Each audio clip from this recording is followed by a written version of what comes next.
আশা করি সবাই ভালো আছেন। আপনি যদি প্রতিদিন সকালে মাত্র একবার করে খেতে পারেন, তাহলে সঙ্গীর কাছে আপনি যেতে বাধ্য হবেন।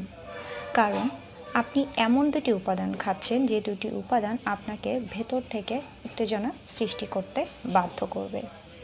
ভিডিওটি শুরু করার আগে একটি কথা বলবো, আপনারা কিন্তু অবশ্যই আমার চ্যানেলটি সাবস্ক্রাইব করবেন আর পাশে থাকা নোটিফিকেশন বেল আইকনটি প্রেস করে দিবেন।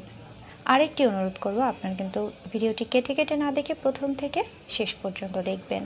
আপনার সোনা যদি অনেক বেশি ছোট হয়ে থাকে, আপনার যদি সোনা আগামোটা গোড়া চিকন হয়ে থাকে এবং আপনার সোনার উপরে যদি অসংখ্য রগ ঢিলা হয়ে থাকে বা টিস্যু লুজ হয়ে থাকে, সোনা দিয়ে যদি দ্রুত পানি বের হয়ে যায় এবং যে পানিটা বের হচ্ছে সেই পানিটা হচ্ছে খুবই পাতলা, আপনাকে সবার আগে পানিটা গাঢ় করতে হবে।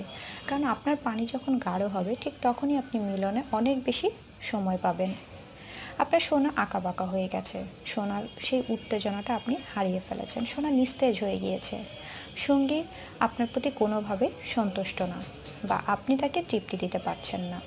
এই সকল সমস্যা থেকে যদি সমাধান পেতে চান, তাহলে আমি বলবো এই টিপসটি আপনাদেরকে অবশ্যই অ্যাপ্লাই করতে হবে। এর জন্য আমি মাত্র 2টি উপাদান নিয়েছি।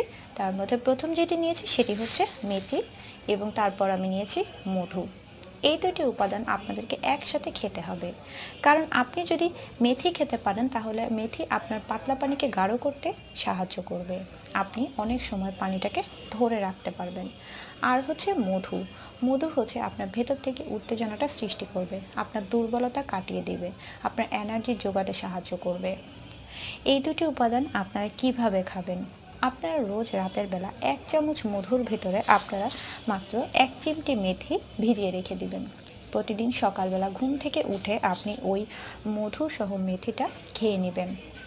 এভাবে যদি আপনি প্রতিদিন সকালবেলা খেতে পারেন, তাহলে দেখবেন আপনি যখন রাতের বেলা মিলন করতে যাবেন, তখন আপনার যে পানিটা বের হচ্ছে সেই পানিটা হচ্ছে গাঢ় আঠার মতো।